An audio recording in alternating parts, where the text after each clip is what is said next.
Good evening, visitors. Welcome to the Australian War Memorial's last post ceremony. My name is Chris Weidenbar, and joining us today from the Royal Australian Navy is Chief Petty Officer Anthony Martin. We welcome the veterans who have served, those that are still serving, and the families that support them. We acknowledge the members of RSL and Services Clubs Association, RSL Queensland and RSL Victoria, who are watching the broadcast of this ceremony across Australia. During the ceremony, wreaths will be laid at the base of the pool of reflection by visitors and by students on behalf of the following schools. From the Northern Territory, Good Shepherd Lutheran College, Howard Springs. And from New South Wales, St Aloysius Primary School Chisholm, St Patrick's Primary School Asquith, St Joseph's School, Merriweather, Kinross Wallario Preparatory School, Orange, and Clontarf Foundation, Delroy College. I invite you all to please stand and join in singing the National Anthem.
Thank you. Students, you may be seated.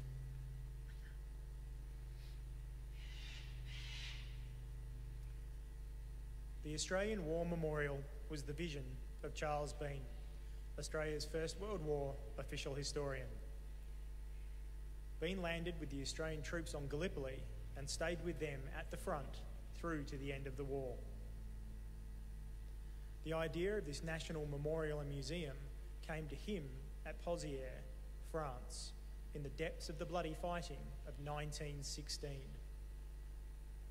Bean's idea was that this would be a place where families and friends could mourn loved ones buried in faraway places. It would also be a place that could help all Australians understand what these men and women had endured and what they had done for us. Bean's vision, to which we remain true, is best expressed as inscribed in the entrance to the memorial's galleries.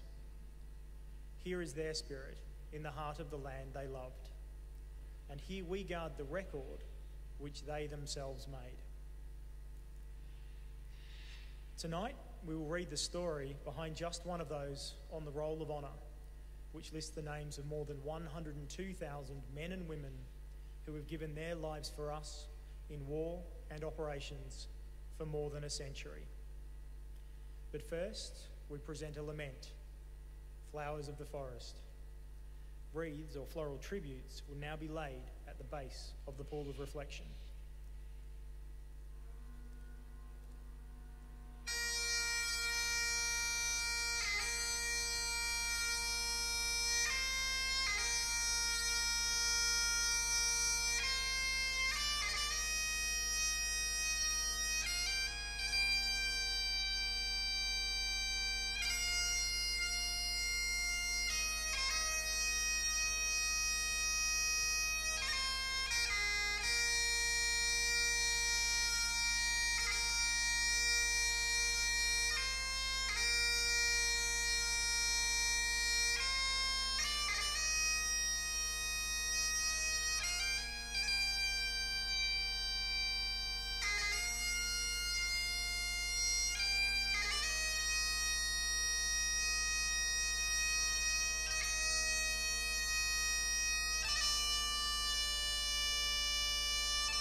Today we remember and pay tribute to Pilot Officer Ian Ronald Osborne. Ian Osborne was born on the 24th of February 1924 in the Sydney suburb of Canberra to Ronald and Mabel Osborne. A student prior to enlisting, Osborne volunteered for service in the Royal Australian Air Force in Sydney on the 12th of September 1942.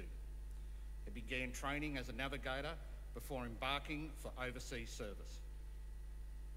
As part of the Empire Air Training Scheme, Osborne was one of almost 27,500 RAAF pilots, navigators, wireless operators, gunners and engineers who, throughout the course of the war, joined squadrons based in Britain. After arriving in Britain, Osborne undertook further specialist training before being posted to Number 100 Squadron, Royal Air Force in September.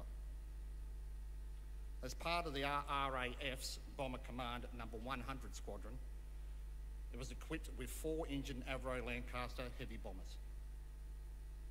On the night of the 3rd and 4th of February 1945, Osborne was navigator in a Lancaster, taking part in a bombing raid on the Prosper Benzol Works at Bottrop in the Ruhr industrial area of Germany. Osborne and 5 of his fellow Australian crewmates, Flight Lieutenant Robin Ordell, Flight Sergeant Keith Kevin Reynolds, Flight Sergeant Raymond Kevin McGaskill and Warrant Officer John Killen, and British crewmate Sergeant Charles Scher were killed in action. The only member of the crew to survive was the British tail gunner, Flight Sergeant James Harper, who became a prisoner of war and spent the rest of the war in hospital recovering from his injuries. The remains of the dead crew were buried in the St Elizabeth Cemetery in Venray in Netherlands and were later interred in the British and Commonwealth War Cemetery at Merlo in Noord-Brabant in the Netherlands. Ian Osborne was 20 years old. His name is listed on the Roll of Honour on my left among almost 40,000 Australians who died while serving in the Second World War. A photograph of his headstone is displayed beside the pool of reflection. This is but one of the many stories of service and sacrifice told here at the Australian War Memorial. We now remember Pilot Officer Ian Ronald Osborne, who gave his life for us, for our freedoms, and in the hope of a better world.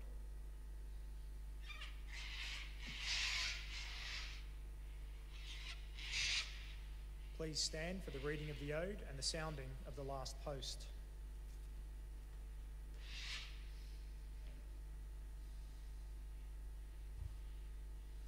They shall grow not old, as we that are left grow old. Age shall not weary them, nor the years condemn. At the going down of the sun and in the morning, we will remember them. We will remember them.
Lest we forget.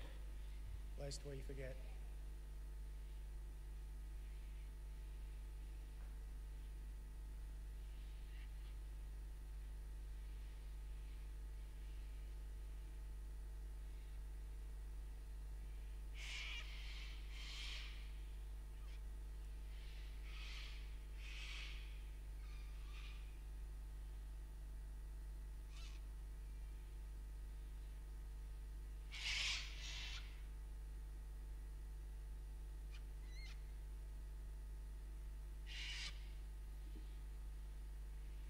leave you this evening with the words of the memorial's founder, Charles Bean. Many a man lying out there at Poziere or in the low scrub at Gallipoli with his poor tired senses barely working through the fever of his brain has thought in his last moments, well, it's over. But in Australia, they will be proud of this. Ladies and gentlemen, girls and boys, that concludes the last post ceremony. We thank you for visiting the Australian War Memorial and wish you all a very good evening.